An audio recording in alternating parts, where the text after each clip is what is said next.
Hey moms, it's Laura Ollinger. Welcome to the Positively Healthy Mom podcast. State our intention for today. So, what I would like is for any mom who's listening, who's coming in, and they have no idea what they're going to hear today, but I would hope that by the end of our show today, that they just come away with one thing that might be helpful to them as a mom, as a woman, that might be helpful in her life.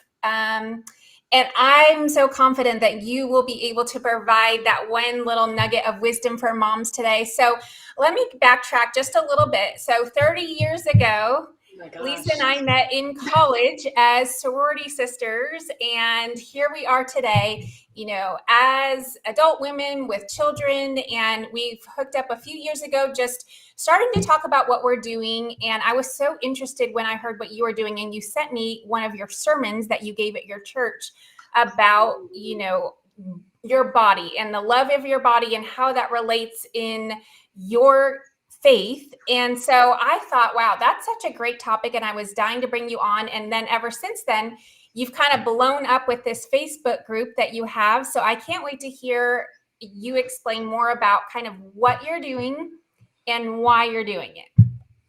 So while I was in seminary, I was a chaplain in a hospital, and I ran across this book in the bookstore called Honoring the Body. And I was just drawn to it immediately. And that's really what kind of started everything. So like back in 2002, I was introduced to this beautiful theological way of thinking about our bodies, because everything up until then had intentionally or unintentionally been really dualistic. Like the spirit is good and the body is bad and sinful. And the body is not good unless it's perfect. And so I had this really kind of, for me personally, damaging concept of my own being. And this phrase, honoring the body, was like, what? I need to check this out. And it really just started a whole life-giving trajectory for me. And not only in chaplaincy, but in ministry, but in my whole personal life. And so through the last 20 years, I guess, I have spent quite a bit of time thinking about that theologically, that the body is good. It's not disconnected from the spirit. It's not disconnected from the mind. And just in like small observance, just anywhere, kind of headlines or simple conversation, we so easily disconnect those things. And we want to lift one part of ourselves and shame or critique other parts of ourselves. And so what would it look like, not only as women, but as human beings, and as well as parents, but what would it look like if we allowed ourselves to see blessing in the body, in the mind, and in the spirit, and that we could actually work toward the connectedness that they inherently have with one another. And it is very much resisted in society. It's not something that people feel comfortable with or what to do. So that's kind of been a driving force for how I've gone into doctoral work or ministry or preaching or teaching kids Sunday school or Girl Scouts or raising a family.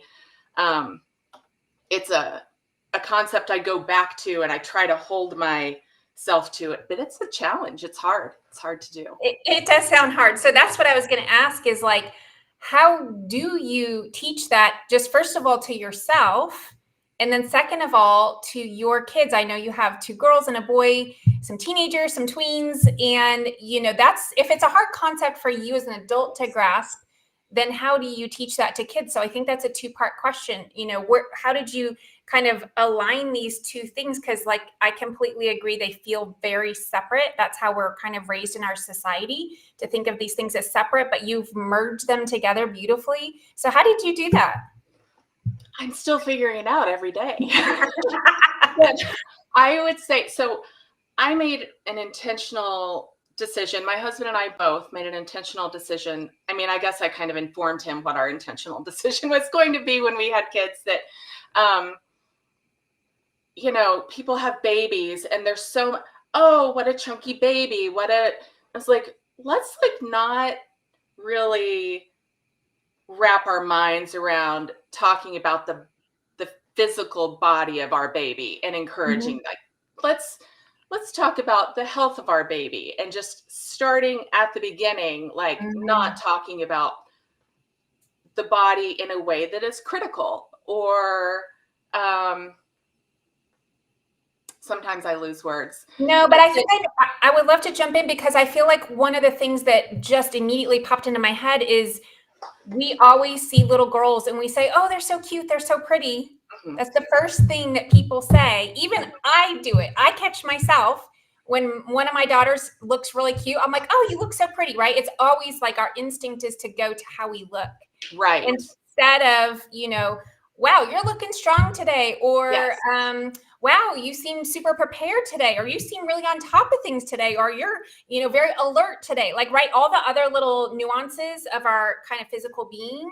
Of our whole being, right? Like, right. Lots of stuff makes up who we are. Right. Like, we're a whole complete person. So that's why I love how you and I intersect together, because as a teen and parent well-being coach, I'm looking at everything: physical, mental, emotional, social, and spiritual, how these things all intersect to make a whole person. And when I do coach an individual, speak to a group, a workshop, or a large group, and a big audience like this, that's the perspective I'm always taking. And so you're taking a very similar perspective, but we're really focusing on the physical part and this very spiritual part. And so it's amazing how we are just programmed as a society to, like you're saying, from the time they're born, we're looking at their features. We're looking at how cute they are, right? Because that's what we're so excited about as a mom. You can't wait to see your baby, see what it looks like.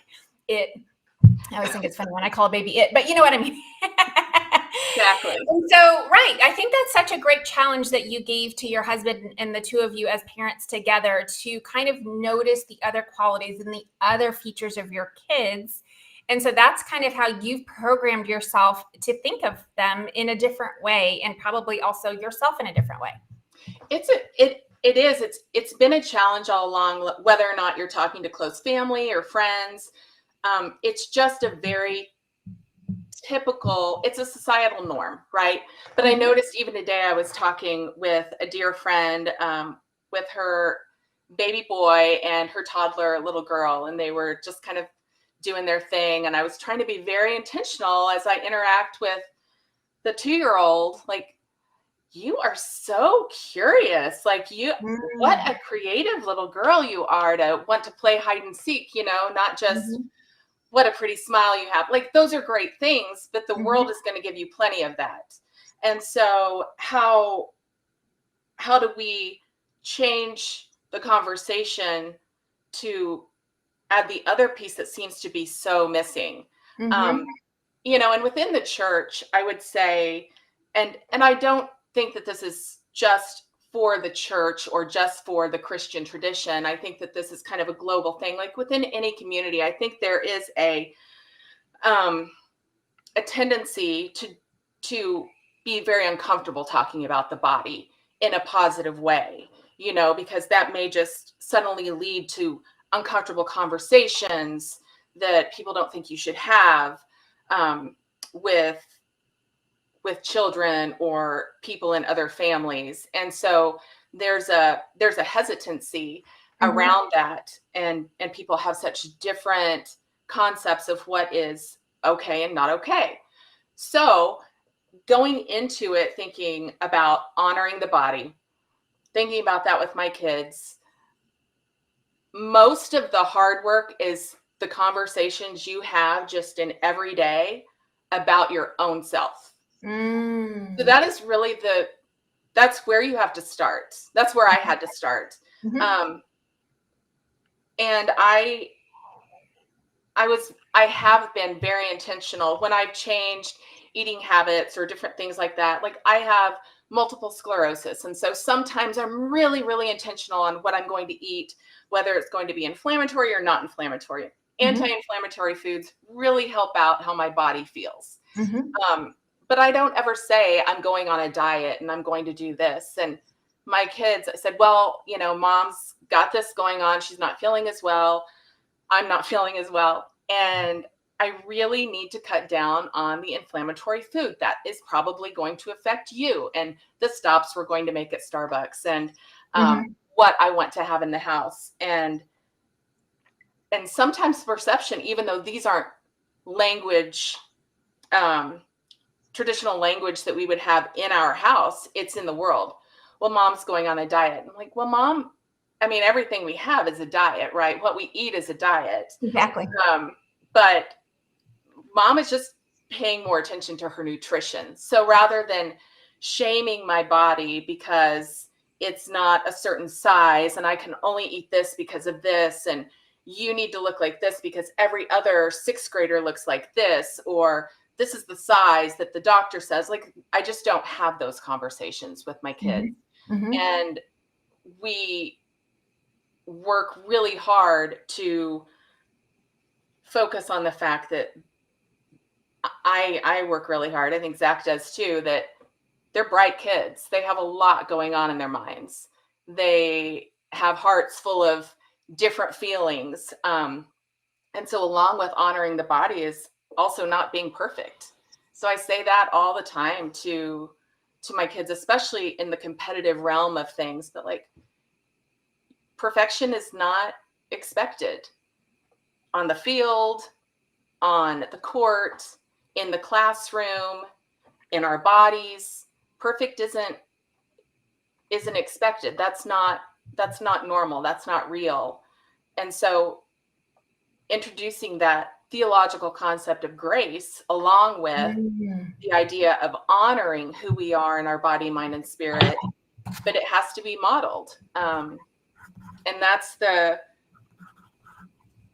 when you've grown up thinking I am supposed to critique my body and not say positive things about myself, which is, I feel like, how the 70s and 80s really was my really, that was my trajectory. You know, there was Weight Watchers and Jane Fonda and all the things, and like, this is what you do.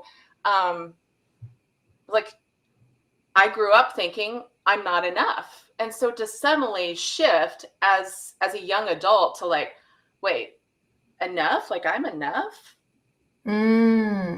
That's very different. And it's hard. It's hard to do.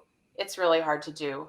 But it takes that intentionality. It takes the vocabulary and the willingness to tell yourself and your friends, and that's part of it too, that you have that worth, that you are worthy, that you are enough, that you don't have to be XYZ to be a strong individual, to be a person who contributes positivity and beauty to the world, that it's not about what clothes you wear or the car you drive or the size that you wear. It really is the choices we make in the world with our minds and our hearts, and we enact them in our bodies, right? So I don't know. I tend to ramble a little bit. Well, I'm with you. I'm 100% following your train of thought. And, what stuck out to me was I was wondering, well, how would you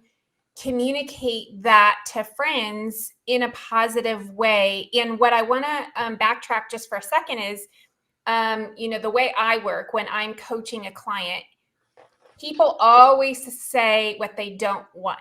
As a coach, we're always looking at goals, and they say, I don't want to be stressed. I don't want to have fights with my mom. I don't want to have fights with my teenager.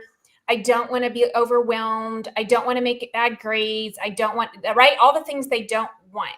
And it's very challenging. I mean, this is the fun part of my job. I say, okay, well, what's the opposite of that? Literally. And it's like they've never even thought of that. And so what I'm steering them towards is the positive version, the flip side. And so they'll always say, I want to feel calm. I want to feel confident. I want to feel able. I want to feel, good, whatever it is that I'm doing. And so as you're talking here, I'm thinking, okay, well, I hear the things like, okay, we don't, growing up, like, oh yes, I remember the Richard Simmons, and I remember the, all that. And it's funny because that's how our minds were programmed, right? And so it's like, well, how do we unwrite a program that's already been written into our subconscious? But not only is it just in ours, but it's in all of society. And then you take it a step higher, which is your area of the spiritual part. And we, for those who are of a Christian faith or any faith background, right? You said they're probably somewhat similar, where we think of the body as something bad or sinful.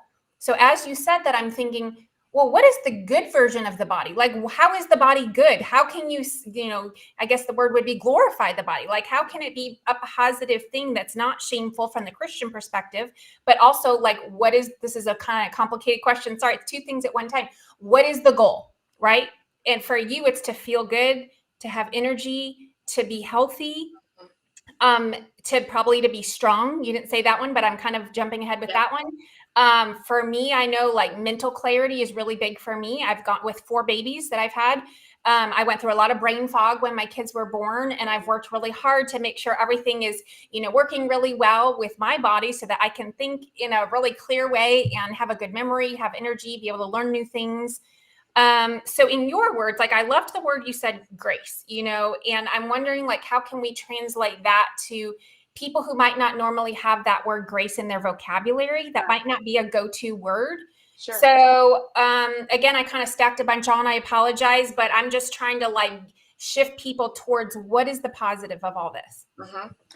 So that's a lot. And with my ADHD, I want to go down like 20 different little squirrel trails there. So just rein me back in if you need just to. pick one that you like and go with it. Well, so grace, I think that's a great question. And that's one that I struggled with for a really long time. I felt like even though I had been to seminary and learned about grace, and seminary is, the school for people who want to learn more about God and maybe be in ministry. So if that's not in your vocabulary, that's what seminary is, just more school. And so when I had gone through seminary, I had grown up in a certain faith tradition, and I think that grace was in the preaching and in the teaching, but I, as a perfectionist, even though I did not do things perfectly, I still had a perfectionist mindset. Mm-hmm. As a perfectionist, thought I was not supposed to have grace. And so this is an interesting, and this is back in the theological spiritual realm of things, but I was challenged once with the concept of forgiveness. So forgiveness and grace are not exactly the same, but the idea that, well, if you understand God as a creator, a being full of grace and the ability to forgive, you as God's creation, this is very humbling and kind of a put you in your place sort of situation. Okay. Why would you then not be able to offer grace to yourself? Are you in a higher judgment than God? Mm-hmm. Why can you not offer forgiveness to yourself? That's not only a level playing field, well, maybe God can forgive, but I can't forgive. Maybe God can offer me some grace, but I'm not going to allow grace. And grace is that concept of you don't have to be perfect. You don't have to earn everything. You don't have to win everything. You don't have to excel and be the top of everything. Being who you are is good enough. Mm-hmm. Striving to be in the world in a kind and positive way is a really good thing. And when you're not kind and positive, it's okay to recognize I'm not always kind and positive. I messed up. I can make a different choice next time.